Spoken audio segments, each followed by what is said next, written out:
Hey you guys, so I thought it would be funny and also just like a good opportunity to argue to take hate comments and respond to them in a very genuine and long form and deadly serious way. I want to preface this by saying most of these aren't even hate comments. They're more neutral than anything, but I just feel like as a YouTuber, it's important to take anything and everything as a slight against not only you, but also your family. It's sort of just like part of the gig, and I don't want to, cause upset within the community if I wasn't to just be in line with that, I also just need to acknowledge this because as I was going through trying to find like shitty comments to include, first of all, overwhelmed by how lovely people are. Secondly, some of the people in my comments are some of the funniest motherfuckers ever. There was one in particular today where somebody commented on a video, somebody named Ariel commented on a video being like, more greenery in the background, please. And I've called attention to it a couple times now. And Ariel hasn't gotten back to me as far as I've seen, even going back through and perusing through the comments. But on my plant tour video, someone commented being like, Ariel, what have you done? Okay. First comment. This is what prompted this whole video actually, because people ask me this all the time and it's just, let me explain it in depth to you, okay? Sam, you need to get your train back on the tracks. A few days ago, I came across a random article on Reddit asking, why is Samantha Ravndal losing subscribers? Lots of people had different opinions, but many said there's little content about makeup. Then today you posted about plants, ? Let us discuss. There are so many reasons that I'm losing subscribers, but also so many reasons that I'm not going to gain subscribers in a substantial way. I'm gonna detail them now. First of all, I'm not very good at this job. I've said this for literally years when people are like, why don't you have more subscribers? I don't have more subscribers, just like at a minimum, at like a base level, because I don't upload. If you've been here, you already know this. I upload more in the past, like I would say 3 years than I ever have.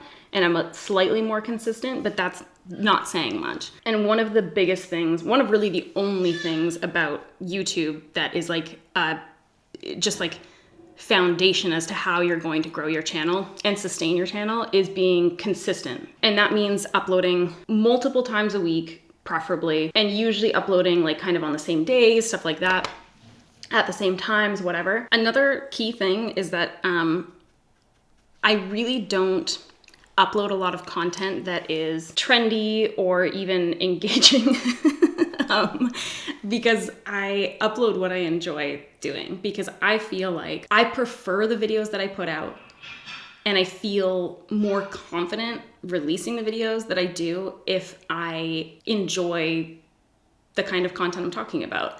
So if I'm posting a video just to post a video, I always feel kind of like embarrassed posting it anyways, because to me it's just like I'm putting out useless content, and that's what it feels like to me. And I feel like there's such a saturation of content on every part of the internet now anyways, that it's like, do I need to add to this noise, you know what I mean? Or can I just post the things that I feel passionate about posting, even if it's just me getting on and like bullshitting or whatever, but like that's what I feel like doing that day.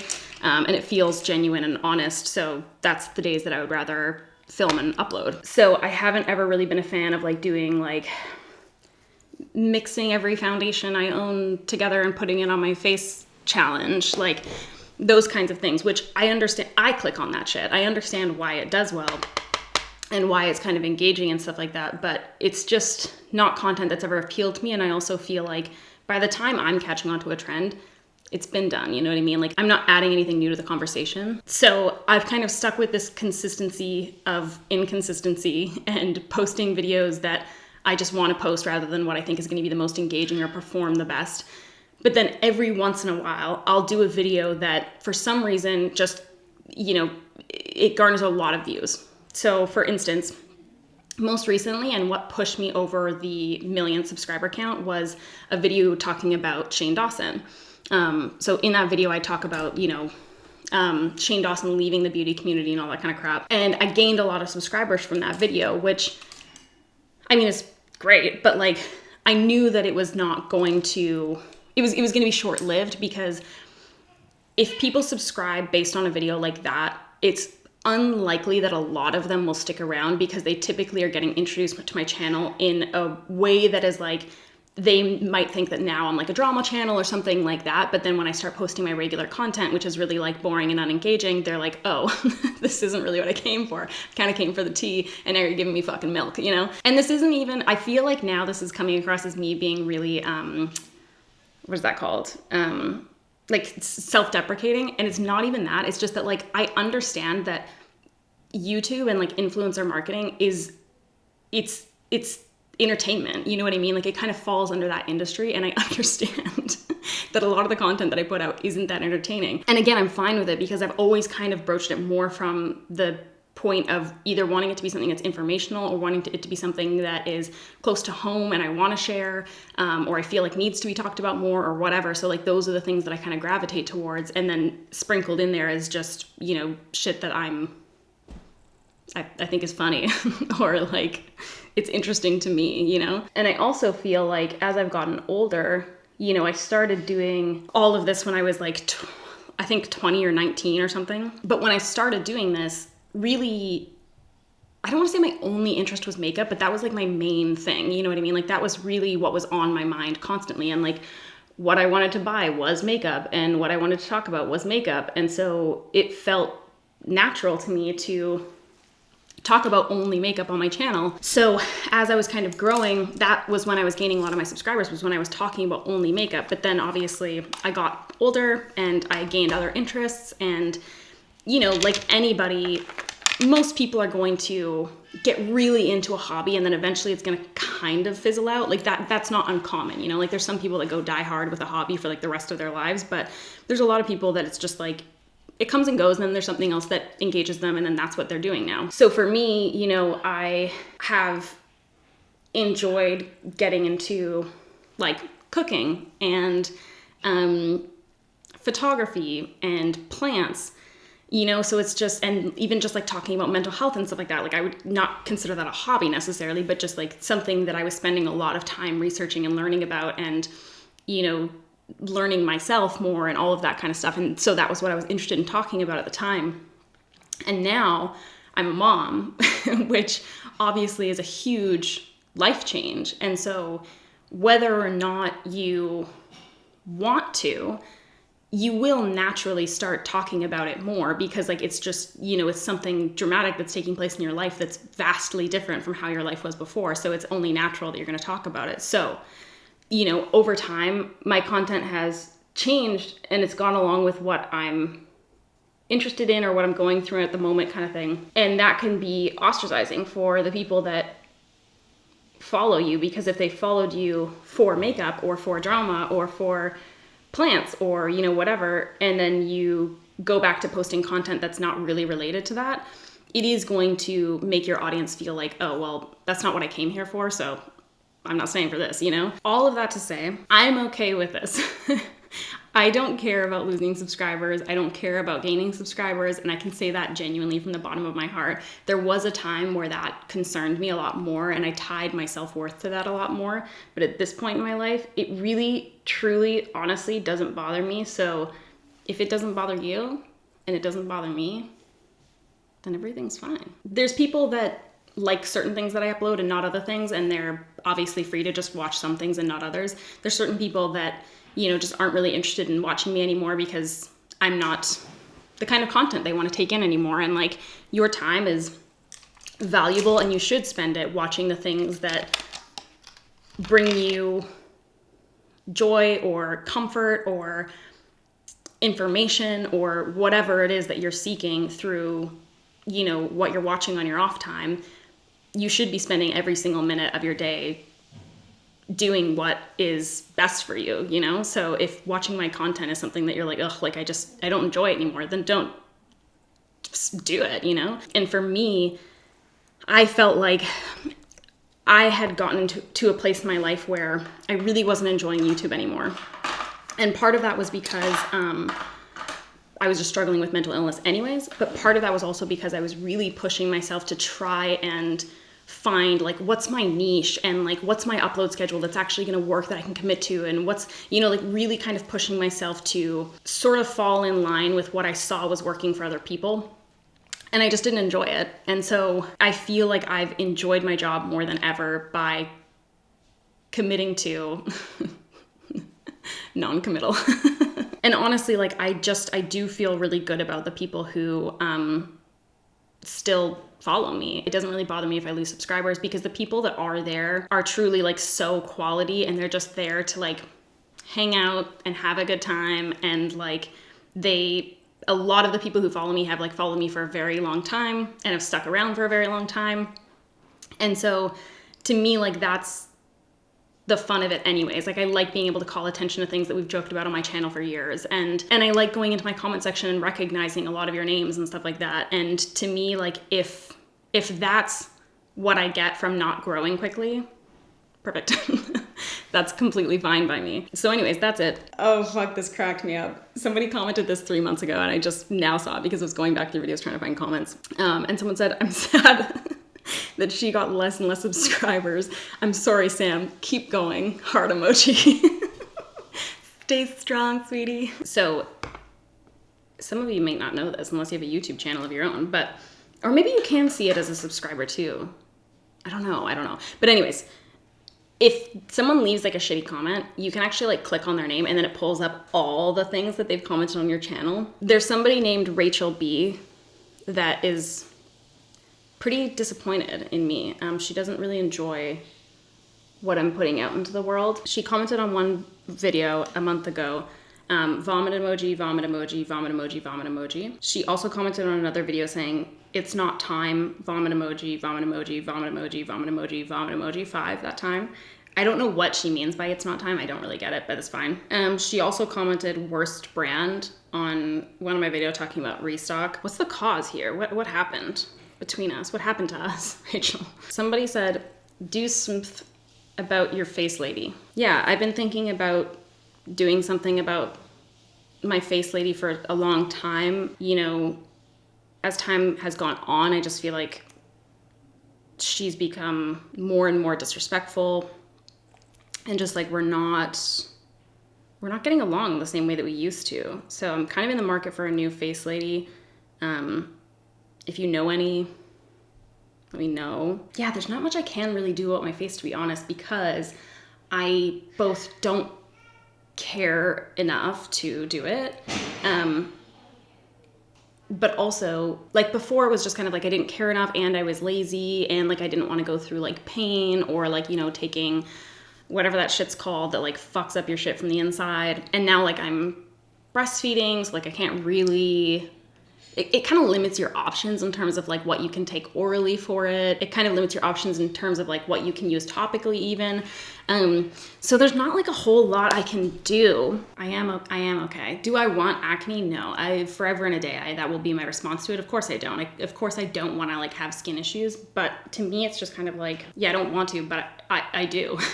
So, you know, like, am I going to let that destroy my life? No. Am I going to let that destroy my confidence? No. And it just like is such a natural thing that I just don't really feel the need to sit there and spend a whole lot of time and energy and money trying to combat it, because it's not really causing me that many problems. I mean, shit's worked out, you know?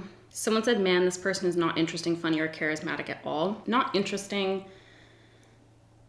It's valid, you know? I probably don't come across as the most interesting person online. I do feel like I'm a not particularly interesting person in comparison to like other people maybe, but like I do feel like I have some interesting characteristics about me. I feel like what makes me interesting? I feel like I have a lot of knowledge. I feel like I have a lot of like behind the scenes knowledge, so that's always a real hit at parties. Like people really, really enjoy being like, so how do YouTubers get paid? Have you ever met Jaclyn Hill? You know what I mean? And it's a banger. Like it's a crowd pleaser, you know, and I come locked and loaded with that information all the time. So I think if you and I were to sit down, Siobhan, yeah, I don't know, you might change your tune. Funny, it's just a lie, not me not being funny. I know I'm like a laugh riot. I know that I am, and I argue it daily to my husband that I'm funnier than he is. And it's really, at this point, it's like not even an argument, because it's just like it's just a truth. Like, it's a universal truth. Charismatic. Would I consider myself not charismatic? Perhaps at first glance, because I think that I'm so dry that sometimes I can come across as being not charismatic, or like that I'm bored, which is kind of like, people like that are just sort of annoying, you know? But I would say that I have a pocket full of charisma that I sometimes pull out time and again. You know, it just depends on the situation. I think in business meetings in particular, my charisma really comes out and I really shine. And people are like, wow, oh my God, she's so funny. And she swears in business meetings. And like, this is just like you're like a whole fucking thing. And I am. And that person also commented on my Auric holiday collection saying that my brand is overpriced and mediocre.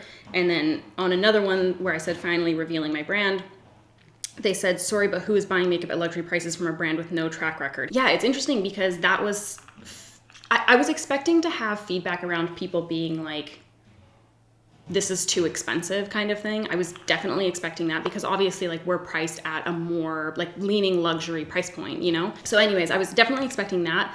I was kind of surprised by the amount of people that commented things like, who do you think you are charging Tom Ford prices? Which I don't think we actually are quite at that price point, but I could be wrong. No, I know we aren't actually. I know that we're below that. But anyways, doesn't matter. They were like, who do you think you are charging Tom Ford price points before your brand is even established? Which like just is odd to me because any luxury brand, like let's just look at like any luxury brand. It's not like brands come onto the market at like a budget friendly price point and then once they gain a consumer base, they then skyrocket their prices. Like that's not particularly common, you know? They might increase their prices a little bit, but not from like, oh, okay, this was a $5 palette and now it's a $70 palette, you know? So just like, conceptually odd, but in terms of just like price point, it's interesting because when I first started working with brands, I kind of had the opportunity really early on to learn a lot about like product development and stuff like that because I would honestly just ask, like if I was at a brand's headquarters, I would ask them what they had like in the pipeline, what they were working on and stuff like that. I would like go to like the product development room and like ask them questions about it and stuff. And so I had kind of an opportunity earlier on to understand a little bit more about the process. And at one point, someone that worked at a brand underneath the L'Oreal umbrella was telling me about how much this one like designer brand, how much it cost the brand to buy a lipstick. So I know that it was under $1. It was like under $1 per lipstick and they were selling their lipsticks for probably like $40. And I remember at the time being like outraged because I was like, this is fucking insane. Like obviously it would never, ever, ever be worth $40. So how do they get away with charging that much? And to an extent, there's certain brands that they charge the amount they do only partially because of the quality of the product, but moreover because of the name. And we know that happens, obviously. And then there's a lot of brands too that the product's not that great, but the packaging's gorgeous and they have a good name behind them or whatever. But I just really didn't understand, like, where does this price point come in? Boy, did I get schooled in where that price point comes in. So just to kind of like break down like a portion of where price points come in terms of the physical product, you are not only paying for the development of that product. Usually labs aren't charging you to develop the product because they're kind of like doing it in good faith that you're going to be coming out with that product at some point. So they're going to be essentially paid for their work through that.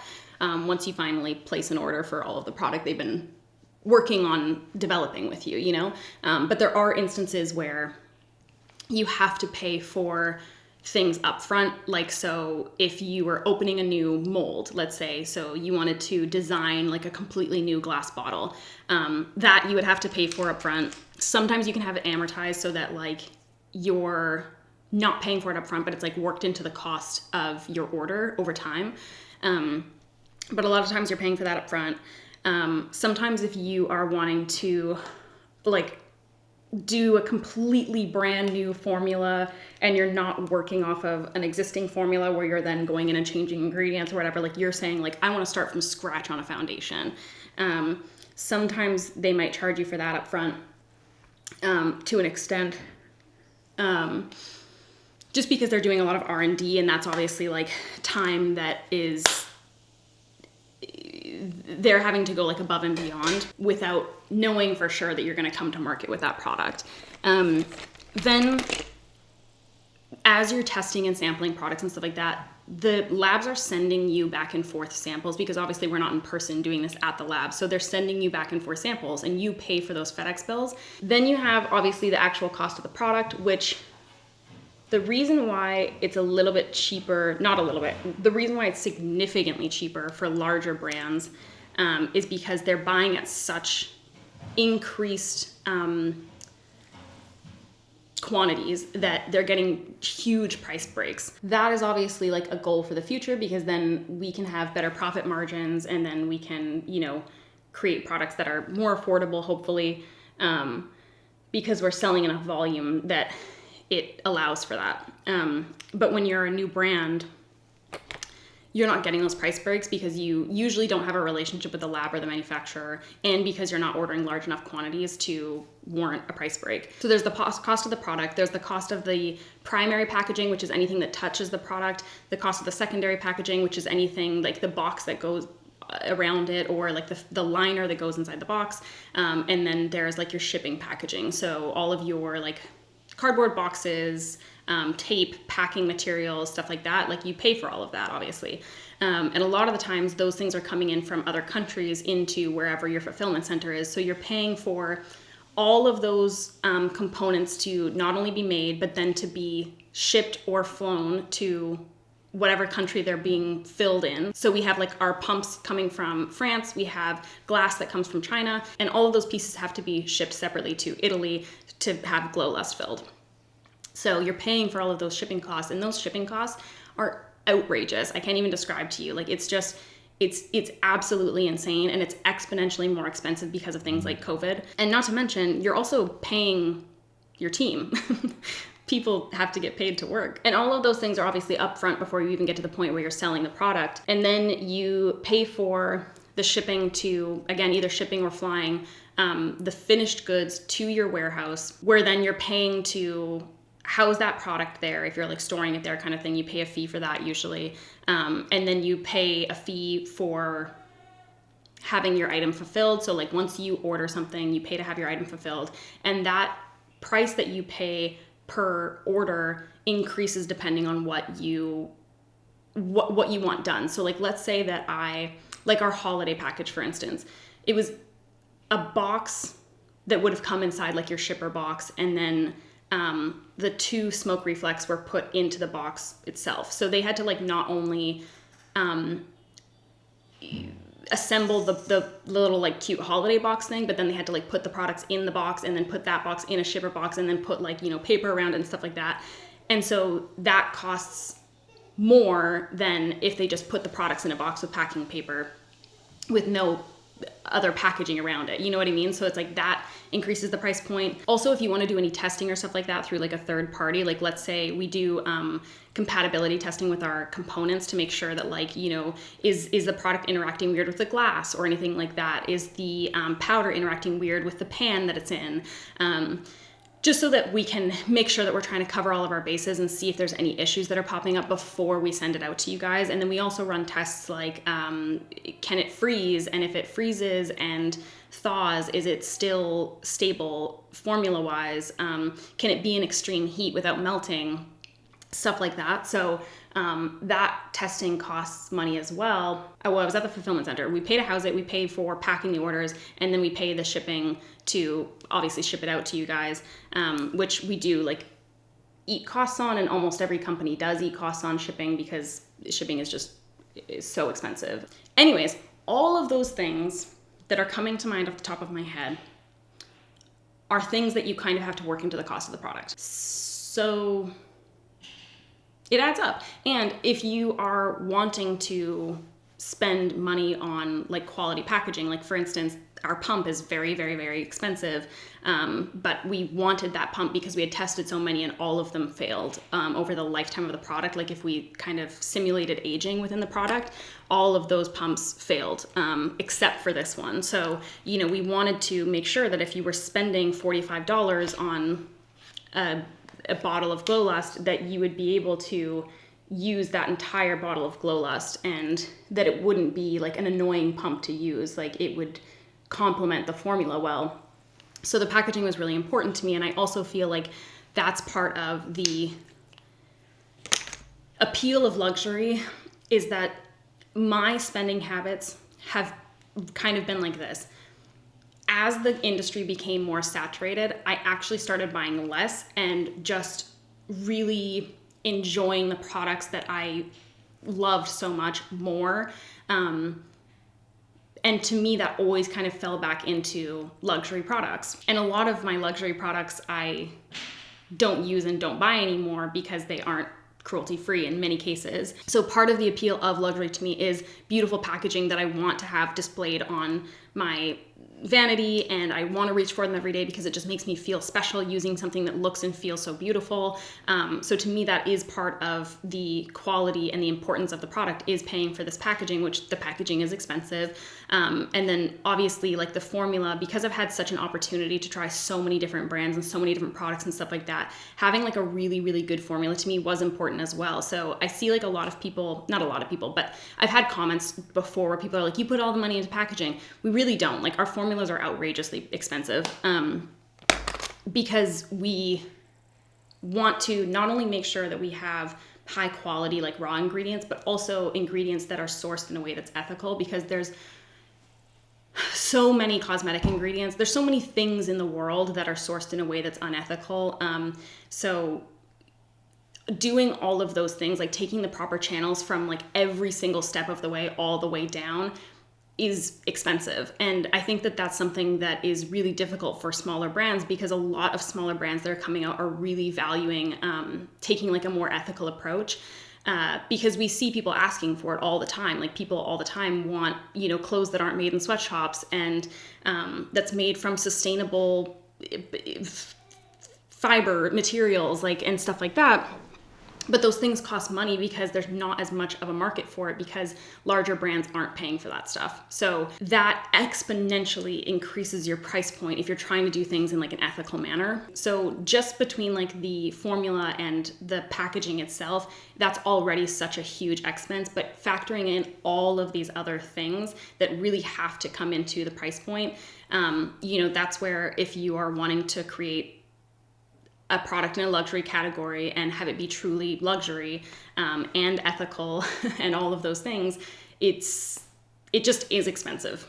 Did you forget what this video was about, by the way? Because I did for a little bit. I was like, what, hold on, what was the, why did we do this video? All of that to say, somebody made a comment to me at some point, and they said something along the lines of like, how can you call yourself inclusive when, like the brand, they were like, how can you call yourself inclusive when your price point isn't inclusive? And that comment really stuck with me, because it's true. Because our product obviously isn't going to be accessible for everybody, because we are putting that money in to the formula, to the packaging, to the ethical like background of it all. But then, you know, being at that price point does kind of compete with this whole brand ethos of wanting to be inclusive. So that's a conversation and a comment that we've, as a brand, circled back on over and over and over again, because we're like, how do we reconcile this? You know what I mean? Like, we do take this seriously, so how do we make this something where we can be more accessible while still being in this luxury space and still providing products that are really high quality and stuff like that? So that's something we're kind of trying to look into, including like, you know, having like mini sizes and stuff. Like a ton of people have asked for like travel size Glow Lust, and that's something that would not only be, I mean, beneficial because it's just convenient for people, and then also like if they're wanting to use like I like to use Sunstone as a bronzer, so a lot of people have been like, I want to buy like Sunstone as a bronzer, but like I don't need like a full bottle of it, you know. Being able to buy multiple shades that way, have it being convenient for travel, but then also making it so that that's a product that is more accessible price point wise. So anyways, that's my whole kind of spiel on the price point. Last but not least, does your kid not have a gender? This is a pretty neutral comment. People are aggressively angry about me not sharing my child's name or sex or much else about my kid. It is curious. I understand the curiosity, obviously, I'm curious about people's kids. Like whenever somebody goes into labor, I'm always like checking my phone obsessively, which I really like don't do, especially on Instagram and stuff. But I'm always like checking my phone like crazy because I'm like, do they have their baby yet? Like, when are you gonna update us, Desi? And then like I want to see pictures of their kid. I want to know what name they chose. Like, I want to see like how fucking cute they are. I don't, however, become aggressively angry about it if they don't share it. My child does have a sex that was assigned at birth. Yeah, that did happen. It happened at the hospital. There's like a paper and everything that says it. I don't share it, and I've talked about this several times, but just to circle back, I don't share it because I don't want to. And I don't see the need. I don't really understand why it matters beyond just like a drive-by of curiosity, you know what I mean? Like, does it change anything here on my channel? I don't think it does. But also, I just feel like any amount of information that you share just invites more conversation around it. And I don't really want conversation around my kid in that capacity. And I also just don't feel like it's entirely my right to share that. I feel like people kind of like roll their eyes at this, but I choose to have my life online. Again, a little too much sometimes. I choose that for myself. My partner, my friends, my family, my child, they don't choose that. So if they want to choose that, they can. I don't want to just post about people in their life without their consent because it's not chill to do that. And my child at present can't. So I've shared one photo of kind of the side of the head of my baby, because they were breastfeeding. And I shared a photo of the two of us together where their face is like half covered. And that's really all I felt compelled to share. I mean, of course there's moments where I'm like, damn, my kid is fucking cute as fuck, man.